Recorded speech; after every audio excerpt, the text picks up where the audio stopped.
You're so close-minded, so what if I sleep with my coworker? My GF mocked.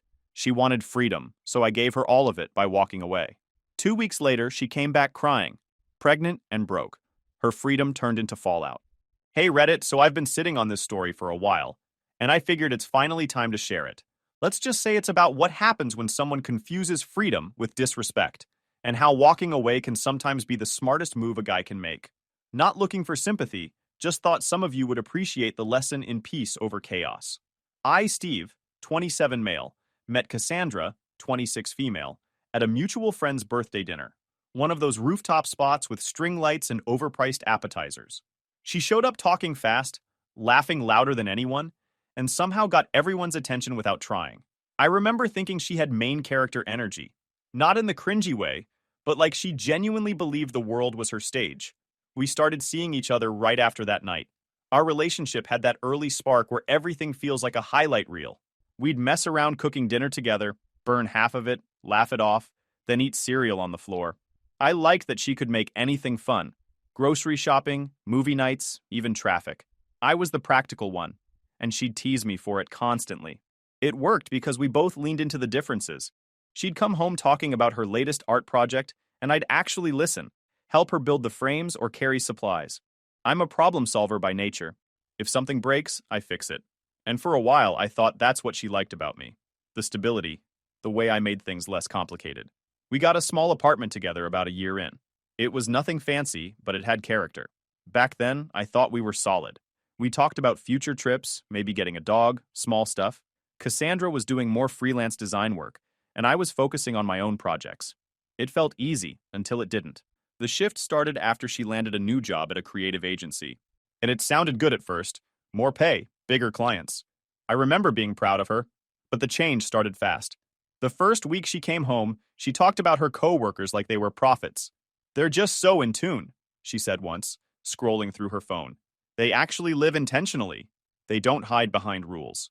I said, cool, but do they hit deadlines intentionally too? She didn't laugh. That was new. Then came the buzzwords.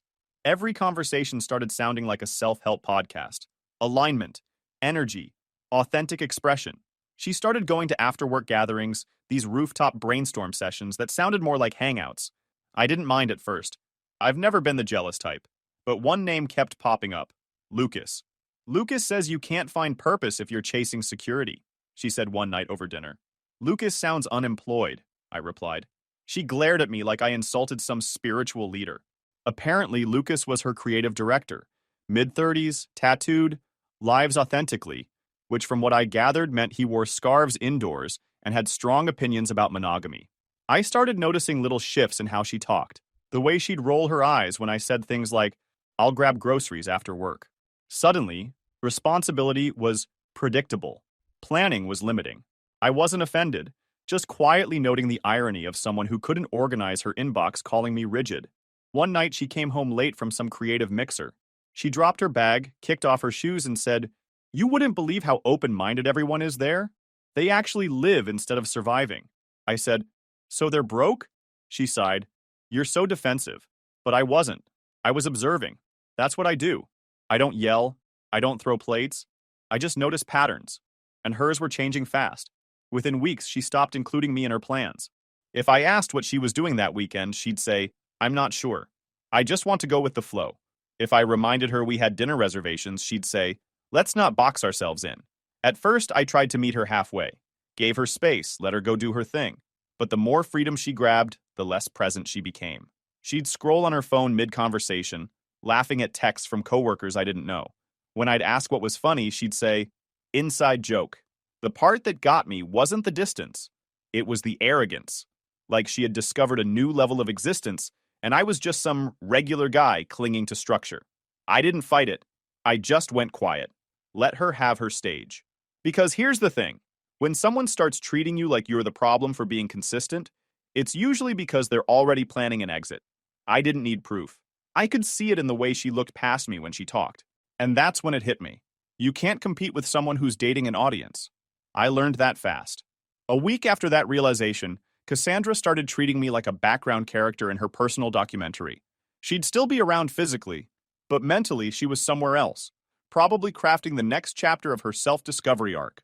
We went out for lunch one Sunday, and she flinched when I reached for her hand across the table. "You don't have to do that," she said. I frowned. "Do what?" "Hold hands in public. It's performative." "Performative," I repeated. "Like breathing?" She rolled her eyes. "You don't understand. It's not authentic if it's forced." I leaned back. "So, affection is fake now." Got it. That was the start of her authenticity phase. Suddenly, everything had to pass her invisible purity test. Compliments were surface-level validation. Physical affection was societal conditioning, and planning date nights was restricting spontaneity. One night she came home from work glowing, talking about how Lucas says monogamy is just a construct. I said, "Yeah, a construct that's kept humanity alive." But go off. She didn't even smile.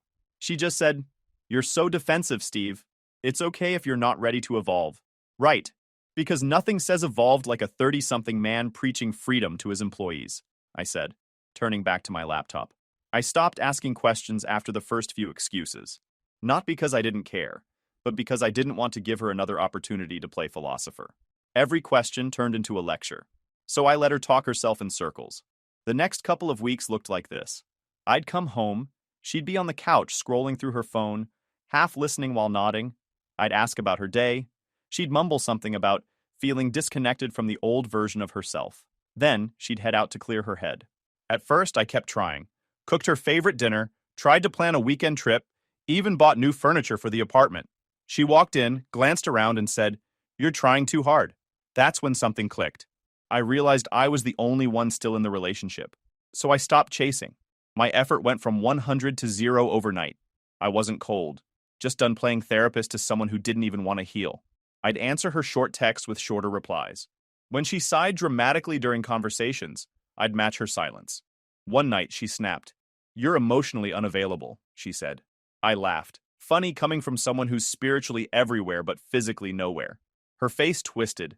"Wow. You think you're better than everyone because you don't feel things as deeply." I raised an eyebrow. "No, I just don't mistake chaos for depth." That shut her up. The tension between us became thick enough to taste.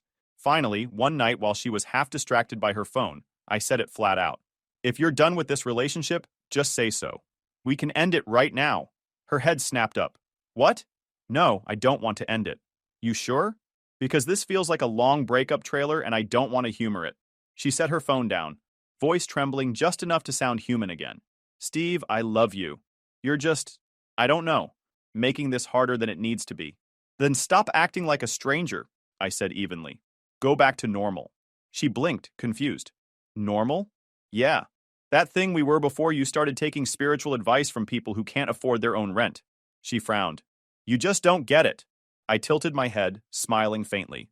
"You're right. I don't get delusion." That did it. She grabbed her keys and left, slamming the door like she just proved a point.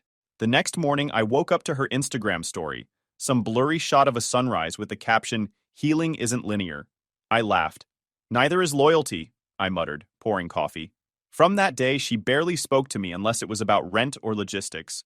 She stopped calling me babe, started calling me Steve. You'd be amazed how quickly someone can go from love of my life to guy I live with. One night, she came home late again, humming. I was on the couch, TV muted, laptop open. She froze when she saw me still awake. "Hey," she said softly, testing the waters. I nodded. "Hey." She lingered near the hallway like she wanted to start a speech, then sighed and went to bed. No kiss, no goodnight, just silence. That's when it fully hit me. The woman I fell for wasn't in the room anymore. Just the echo of her, still pretending she was chasing something bigger than us. Cassandra used to laugh with her whole face, used to make ordinary days feel like something worth remembering. Now, everything she said sounded like a monologue rehearsed for strangers. And sitting there in that quiet apartment, I realized something most guys take too long to figure out. Sometimes the person you miss isn't them. It's who they pretended to be before they started performing. The woman I loved didn't exist anymore, just the ego she replaced her with. A week later, she showed up at the apartment, like she had a movie monologue rehearsed in her head. She walked in calm, almost too calm, wearing that fake peaceful expression people get when they've already made a bad decision and are trying to sell it as growth. "Can we talk?" she asked, setting her purse down. I paused my show and muted the TV. "Sure. You look like you've been practicing something. Go ahead." She took a deep breath, sat across from me, and folded her hands like she was about to lead a seminar. I've been doing a lot of thinking about us, about love, and what it means to really love someone. I leaned back. That's usually the intro people use before saying something stupid. She frowned. I'm serious, Steve. I've realized that real love isn't about control or ownership. It's about freedom, letting each other explore, evolve, not keeping each other trapped by old rules. Old rules, I repeated. You mean commitment? It's not about cheating, she said quickly, like she'd rehearsed that line. It's about honesty, emotional maturity, allowing attraction to exist without guilt. Translation, I said. You want permission to do whatever you want and still have me around when you're bored. She shook her head with that patient, condescending look that made my skin crawl. You're twisting it. This is about transparency. Lucas and I have been talking a lot about this. He says, I held up a hand. Stop. Don't finish that sentence with Lucas says. She hesitated, but then pushed through it anyway. If you really loved me, you'd let me go out with Lucas, just to see where things go. It doesn't have to mean anything. It's just part of finding myself. I stared at her, calm as stone. Then I guess I don't love you enough. Her face froze. That wasn't the line she expected. She thought I'd yell, argue, beg. Instead, I just looked at her like she'd asked for my Netflix password after breaking the TV. What? She said quietly. You heard me, I replied. If love means watching you explore other men, hopping from one to another, then yeah, I don't love you that way. She blinked fast, confusion turning into irritation. You're being so rigid, Steve. You're acting like you own me. I smirked. You can't own what already belongs to everyone's DMs. Her jaw dropped. Wow, that's low. No, I said, still calm. Low is asking your boyfriend for permission to cheat politely. She crossed her arms. You're insecure. I laughed once. No, just too sane to sign up for your group project on enlightenment. Her voice rose a little. This is why people can't grow together. You shut down anything new. New? I asked. You mean repeating every shallow idea a man with a scarf told you over kombucha? She glared. You're mocking me. I nodded. You're right. Because it's funny. You're acting like a philosopher when all you've done is memorize your coworker's breakup playlist. She stood up, pacing now, hands gesturing like she was on stage. You just don't understand. I need to find myself. I need to figure out who I am outside of you. Cool, I said. Just don't get lost thinking I'll be waiting when you're done. She stopped, stunned again. So that's it? You're just giving up? I tilted my head. You're the one asking to date someone else while keeping me on standby. I'm not giving up. I'm letting you have what you want, without me attached to it. She frowned, trying to flip it back. You're scared. You think letting go means losing control. I grinned. You think sleeping with your boss's spiritual twin means empowerment. We all cope differently. Her face turned red. You're impossible. Actually, I said, standing, I'm just done being tested for loyalty while you audition for enlightenment. And for a second, I thought she might actually say sorry. But no, Cassandra wasn't wired for accountability. Instead, she squared her shoulders like she was walking into a scene. You'll see one day. Real love doesn't cage people. It frees them. Yeah, I said, opening the door for her. Free as in unemployed. You'll figure it out. She grabbed her purse like she was holding onto pride instead of fabric. You're going to regret this, she said, voice trembling between anger and desperation. I smiled, calm as ever. Doubt it. I don't regret removing confusion from my life. She huffed, walked out like she was making a dramatic exit in slow motion, and shut the door harder than necessary. The echo hung in the air for a second, then faded. I didn't chase her, didn't text, didn't post anything cryptic. I just sat back on the couch, picked up the remote, and unmuted the TV. The peace that filled the room felt like oxygen after months of noise. For a while, I just sat there, taking it in. That silence wasn't emptiness. It was freedom, the kind she kept pretending she wanted but never understood. People like Cassandra think they're brave because they break things to find themselves. Truth is, it's easy to destroy what you don't respect. The hard part is standing still and taking accountability, something she'd never do. She wanted an audience. I gave her a mirror. I know how this story sounds. Harsh, detached, maybe even cold. But here's the reality. Once someone asks you to downgrade your self-respect to prove your love, it's already over. You can't guilt a man into weakness if he's already made peace with losing you. After she left, the silence hit different. Not the lonely kind, the kind that felt earned. For the first time in months, the apartment didn't sound like an argument waiting to happen. No sighs, no lectures about energy, no half-hearted apologies, just air and peace. I didn't reach out. Didn't block her either. I didn't need to. Blocking someone means you're trying to prove you're over it. I already was. That first morning, I woke up early, made coffee, opened all the windows, her plants were dying, her mugs were scattered, and her art supplies were everywhere. I didn't touch them. Not yet. I just looked at them and laughed a little. The woman who preached about freedom couldn't even clean up after herself. I started spending my time doing what I should have done sooner, living like she wasn't in charge of the atmosphere. I went back to the gym after months of skipping it to deal with her moods. The first workout was rough, but that soreness felt better than any argument ever did. The guys noticed the change right away. My best friend Ryan came over that weekend with a six-pack of sodas and said, "Dude, you look lighter. Like you just dropped 120 pounds of problems." I laughed. 120 might be generous. A couple of my friends crashed on the couch, and it turned into one of those random late-night hangouts that reminded me what normal actually felt like. At one point, my buddy Chris looked around and said, "Man, I never wanted to say it, but she always gave off weird vibes." Ryan nodded. "Yeah, she had that energy like she thought she was smarter than everyone. Always talking like she discovered life while the rest of us were just existing." I chuckled. "You're not wrong. She used to quote her coworker like he was some prophet. I should have known it was going downhill when she started calling cheating self-expression." Chris laughed so hard he almost spilled his drink. "Bro, I swear, if a girl ever tells me she wants to explore energy, I'm changing my number. Add that to the list," I said, along with anyone who says the word alignment unironically. That night, we stayed up till 2 in the morning, roasting the whole situation. It wasn't bitterness, it was clarity. Guys heal through humor. We dissected the red flags I'd ignored, the emotional speeches, the fake deep posts, the constant need for validation. It was like reviewing a car crash after the dust settled. Ryan said, "You saw it coming though, right?" "Yeah," I said, leaning back. "I just kept hoping she'd stop performing long enough to be real again." "She never was," he said. "She just got good at acting." That stuck with me. The next few days were quiet, but not in a bad way. I started sleeping through the night again. Then, about a week in, I got a text from a coworker I barely talked to. "Hey man, not sure if you want to know this, but I saw Cassandra at a rooftop bar with some guy. Looked cozy." I stared at the screen for maybe 3 seconds before replying, "Good for her. Finally found someone to debate monogamy with." I put the phone down and went back to my work. That was it. No spike of anger, no deep sigh. Just confirmation of what I already knew. That's when I realized I'd officially detached. There's a point where the person who once had power over you just becomes a story you've already finished reading. The next morning, I decided to clear out her stuff. It wasn't an emotional moment, just practical. I packed up her sketchbooks, her weird crystal collection, the half-burnt candles that smelled like a forest fire, and all the little things she left behind to feel seen. I dropped the boxes off at her sister's place and didn't even ring the bell. Just left them by the door and drove off. The car felt lighter on the way home. Then one evening, right as I was finishing dinner, my phone buzzed. Her name lit up on the screen. For a second, I just stared at it.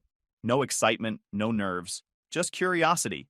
Like watching a rerun you already know the ending to. I let it ring twice before answering. "Yeah." Her voice came through shaky, like someone trying not to cry. "Steve, hey, can we talk?" I leaned against the counter, calm as ever. "You sound panicked. Everything okay?" I need to see you," she said, sniffling. "Please." I could hear the fear in her voice. Whatever fantasy she was chasing clearly didn't go as planned. "All right," I said, keeping my tone neutral. "Come by." She sounded surprised I agreed so easily. "Really?" "Sure," I said. "You wanted freedom. I'm assuming this is part of it."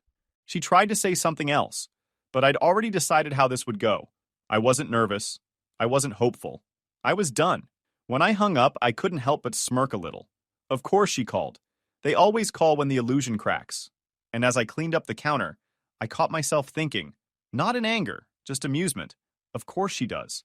2 hours later, there was a soft knock at the door. I opened it to find Cassandra standing there in one of my old hoodies, the faded gray one she used to steal all the time. Her hair was a mess, eyes red, and she looked nothing like the glowing free spirit who left me. She looked smaller, like reality finally smacked her across the face. "Hey," she said quietly. I leaned on the doorframe. "Hey." She stood there for a moment, clutching her sleeves like she was waiting for an invitation. I didn't move. Eventually, she took it as permission and stepped inside. The smell of my apartment hit her first. Clean, orderly, peaceful. The mural she'd painted was gone, replaced by a blank gray wall. She noticed immediately. You painted over it, she said softly. Yeah, I replied. Didn't match the energy I was going for. She flinched a little at that. We sat on opposite sides of the couch, a canyon of silence between us. Finally, she spoke. I messed up. I didn't respond. She kept going, voice cracking. I thought I was doing the right thing. I thought I needed space to find myself. But all I found was, Lucas, I asked. Her head snapped up. That's not fair. Neither was what you did, I said calmly. She sighed, burying her face in her hands. Steve, please, don't do this cold thing. Just listen to me. I folded my arms and leaned back. I'm all ears. She took a shaky breath. I made a mistake. I thought I could handle it, that I could separate emotions from experience. Everyone made it sound so easy. You know, just explore, no guilt. But it wasn't like that. It felt empty. I felt empty. And I didn't say anything. Just watched her try to put her life back together mid-sentence. She kept talking, tears spilling now. It's like I was chasing something that doesn't exist. And when I realized what I lost, it was already gone. Yeah, I said. That's usually how loss works. She sniffled, wiped her face with her sleeve. You don't have to be sarcastic right now. I'm not. I'm being realistic. She looked at me like she was searching for any trace of the guy who used to reassure her when she fell apart. She wasn't going to find him. I didn't even know how to say this, she whispered. I didn't mean for it to happen, but my gut tightened, but my expression didn't change. But what? She hesitated, shaking. I'm pregnant. The doctor said I'm about 5 weeks along. I found out a few days ago. The room went silent, completely still. I didn't move, didn't speak, didn't even blink for a few seconds. Then I just nodded slowly. And I'm guessing you don't know whose it is. Her lip trembled. No. I stared at her. Not angry, just done. Then, in the calmest voice I could manage, I said, Well, freedom sure comes with perks. Her face crumbled. Don't say that. Why not? It's true, I said, standing up. You wanted freedom, and this is what you got with it. Consequences. You gambled everything, and now you're shocked you lost. She started sobbing harder. You don't understand, Steve. I thought you'd fight for me. I cut her off. You can't fight for someone who surrendered themselves. She looked up, devastated. I didn't surrender. I was just confused. No, I said firmly. You were selfish. You wanted options. You wanted safety and chaos at the same time. And when it blew up, you came running back to the one person who still feels steady. I thought you loved me, she whispered. I did, I said. But you killed that version of me the night you asked for permission to cheat. She covered her mouth, crying into her hands. You're being heartless. I shook my head. No, just finally honest. She got up like she wanted to storm out, but hesitated, standing there trembling. I don't know what to do, she said softly. I can't do this alone. I looked her dead in the eye. You wanted independence. Here it is. Her sobs echoed in the quiet room. I didn't move, didn't touch her, didn't offer comfort. I wasn't cruel. I was just finished. After a minute, she wiped her tears, grabbed her purse, and walked toward the door. Her hand lingered on the handle like she was waiting for me to stop her. I didn't. When she finally stepped out, she whispered, I'm sorry. I said, Yeah, be sorry to me, and to yourself. The door clicked shut, and the sound lingered longer than she ever did. I stood there for a second, breathing in the silence. It didn't feel heavy this time. It felt earned. I went to the kitchen, poured myself a glass of water, and stared at the city lights outside. Everything looked clearer now. Not brighter, just cleaner. That's the thing about peace. You think it'll come soft, but it doesn't. It shows up after you've cleared out everything that disturbs it. I sat back down on the couch, leaned my head against the wall, and let the quiet sink in. She was gone. Maybe for good this time. And for once, that didn't hurt. It felt right. Because peace isn't free. It's just expensive enough that only self-respect can buy it. A few days after Cassandra's visit, I thought it was finally over. The silence held. My days were calm again. Then one morning, I woke up to a long text from an unfamiliar number. It was her mom. How could you abandon Cassandra? She's falling apart. You pushed her into this, and now you're pretending it's not your problem. We need to talk and solve this like adults. I stared at it for a few seconds, half annoyed, half curious. Solve what exactly? The mess her daughter created after giving a TED Talk on freedom? Still, out of basic decency, or maybe curiosity, I replied, All right, when and where? She sent the address, their family home. I should have known it was an ambush the second I saw it. When I walked in, the atmosphere was thick enough to choke on. Cassandra was there, sitting on the couch, looking smaller than ever, eyes swollen from crying. Her mom stood by her, arms crossed, the picture of righteous fury. Her dad sat stiff in the armchair, silent but clearly not thrilled either. "Steve," her mom said sharply, "I'm glad you came. We need to discuss what you've done to our daughter." I blinked once, then smiled politely. "Sure, let's hear it." Her mom launched right in, voice trembling with outrage. "You abandoned her when she needed you most." She told us everything. How you pushed her away, how you refused to help her, how you made her feel like she was worthless. And now she's pregnant and alone. I looked at Cassandra, who kept her eyes down, pretending to cry harder. The performance was strong, Oscar-worthy even. "Ma'am," I said calmly, "I didn't abandon anyone. Your daughter made a series of choices, all labeled under freedom. I just stopped volunteering as her life coach." Her mom gasped, clutching her chest like I'd insulted her bloodline. "You're unbelievable." She was vulnerable.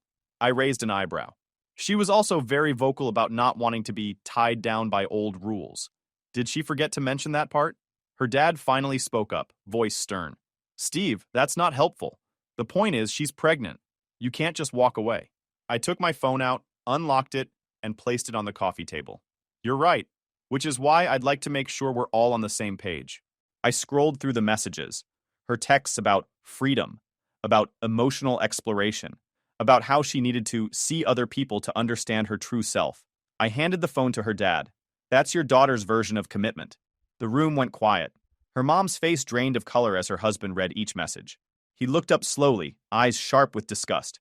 "Cassandra," he said, voice low and cold, "you lied to us." Cassandra's lower lip trembled. "Dad, it's not like that. I was just—" "Don't," he cut in. "You've embarrassed yourself enough." Her mom turned on her. "You told us Steve abandoned you, that he pressured you, that he refused to help. You made us believe he was heartless." Cassandra buried her face in her hands, crying harder, mumbling something about miscommunication. I didn't say a word. I just stood there, watching the truth rearrange the room. Her dad shook his head, disgusted. "You've brought shame to this family." Her mom sat down, defeated. For the first time, she didn't defend her. The silence in that room felt heavy, but deserved. After a minute, I stood up. "You wanted truth," I said quietly. "That's what it looks like.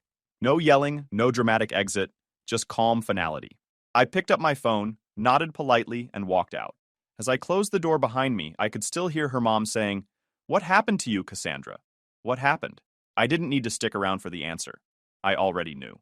A week later, I got an envelope in the mail. Thick, official looking. The sender, some insurance agency. I opened it and almost laughed. Cassandra had listed me as the baby's father for coverage. I sat there for a moment, reading through the paperwork. The dates didn't even line up. She must have thought if she threw my name into the mix, I'd panic and crawl back. Rookie mistake. I gathered all my proof. Our breakup texts, her freedom messages, the timestamps showing she'd already moved out before she said she was pregnant, plus the clinic's estimated conception window she'd texted me later, which didn't line up with us. I sent it all to the agency with a short note. The timeline doesn't lie. 3 days later, I got an email from the insurer confirming they'd removed me from her dependent paperwork since we weren't partners, and I disputed paternity. They said any questions about fatherhood would get handled after the baby's born. No drama, no hassle. Just efficiency. Then the fun part came. Her parents found out. I don't know who told them, but I got a message from her dad that said, "We're sorry you got dragged into this. We didn't know she listed you." Translation, she got caught. I didn't reply, didn't need to. Some things don't deserve closure, just distance. Later, Ryan called me. "Dude, heard about the paperwork thing. You good?" "Perfect," I said. Apparently, my freedom came with fewer consequences than hers. He laughed. "She really tried to trap you, huh?" "Yeah," I said, "but you can't trap someone who's already walked out of the cage." That night, I sat on my balcony, sipping coffee, watching the city lights flicker below. I wasn't angry, just done. I finally understood the kind of person Cassandra was. Someone who'd rather rewrite the story than admit she ruined it. She'd burn every bridge before admitting she built the fire. And that's why I stopped looking back. That was the last time her name ever showed up in my mailbox. And honestly, best mail I ever sent back. Months passed after that mess. My life finally hit the quiet rhythm I'd been chasing for years. Work was smooth. Even started seeing someone new. A woman named Kara. She was grounded, funny, and didn't talk like she just finished reading a self-help thread on enlightenment. It wasn't serious yet, but it was real, normal, refreshing. One Thursday afternoon, I was at a cafe near work, waiting on Kara. The place was half full. Soft music, low chatter, that mix of coffee and rain smell. I was leaning back, scrolling through emails, when I heard a voice behind me say my name. Steve? It was soft, shaky, familiar. I turned around. Cassandra. She looked wrecked. The kind of wrecked that time and regret carve into a person. Her hair was tied up messily, dark circles under her eyes, and she had a small but noticeable baby bump under an oversized jacket. For a second, it was hard to connect this quiet, tired woman with the one who once strutted around preaching about freedom. Hey, I said, calm as ever. Her lips parted like she wasn't sure what to say. Wow, you look different. I feel different, I replied, setting my phone down. She nodded awkwardly, clutching a to-go cup with both hands. Can I sit? I gestured at the chair across from me. Sure. She sat down slowly, like every move was an effort. I didn't expect to run into you, she said. I live here, I said dryly. Not exactly a plot twist. She gave a weak laugh, then sighed. You're still sarcastic. Yeah, I said. Still sane, too. She looked down at her cup, fidgeting. I heard you're seeing someone. I shrugged. Something like that. The silence stretched. She looked exhausted. Not just physically, but emotionally. Like all the speeches about freedom had finally burned out, and she was left holding ashes. Then she said quietly, Lucas left. I didn't react. When? As soon as I told him about the baby, she said, her voice breaking. He said he wasn't ready for that kind of responsibility. Moved to another city. Blocked my number. I leaned back, completely unfazed. Shocking. I thought open-minded philosophers made great dads. She winced. Please don't do that. Do what? Mock me? I already know how bad it looks. I nodded. Then at least we agree on something. She took a shaky breath. I've been thinking about everything. What happened, what I said, what I did. You were right. About all of it. I thought freedom meant doing whatever I wanted. I thought it would make me feel powerful, but it just made me feel disposable. I didn't respond. I just sipped my coffee. I miss you, she said, voice trembling. I miss how safe I felt with you. You were the only person who ever actually cared about me. I stared at her for a moment, then said, You wanted freedom. You got it. I just chose peace. She blinked rapidly, tears welling. I know I ruined everything, but can't we just start over? I've changed, Steve. I've grown up. I understand now. We can raise this baby together, she said, rubbing her belly. I leaned forward slightly. You said that every time you crossed a line. You don't grow by breaking people who loved you. You grow by facing what you did without asking them to rebuild you. I continued, and I will absolutely not raise another man's baby. She started crying openly now, trying to hide it behind her hands. You don't mean that. You've always cared. I know you still care. I do, I said calmly. But caring doesn't mean cleaning up your mess. Her voice cracked. You're really not going to forgive me? I shook my head. You don't need forgiveness. You need accountability. Two very different things. She tried to reach across the table, but I moved my hand back before she could touch it. Don't do that. It feels performative. I threw her words back. For a second, she just sat there, shoulders trembling, mascara smudging, whispering something about how she never thought it would end like this. I stood up, grabbed my jacket, and dropped a few bills on the table for my coffee. She looked up at me with wide, desperate eyes. Please, Steve, just talk to me. Don't walk away again. I looked down at her, this woman who once thought she was too enlightened for commitment, too wise for boundaries, too free for consequences. And I said, You walked away first. I just stopped following. Then I turned and left. I didn't look back, didn't wait for a response, didn't need to. I walked out of that cafe into the afternoon sunlight, feeling lighter than ever. I didn't need closure. I already had it. It came the moment I stopped confusing patience with self-neglect. Later that evening, Kara texted me. Still good for dinner? I smiled. Yeah, on my way. As I pulled away, I caught a glimpse of Cassandra through the front window of the cafe. Still sitting there, head in her hands, the world around her moving while she stayed stuck. It wasn't satisfying. It wasn't sad. It was just reality catching up. She thought freedom meant no rules. I knew it meant no respect. And between the two, I'll pick peace. Every single time. YouTube just dropped this new hype feature. If you're hooked on this story, smash that hype button. It tells YouTube this video deserves to blow up, and it keeps even crazier stories coming your way.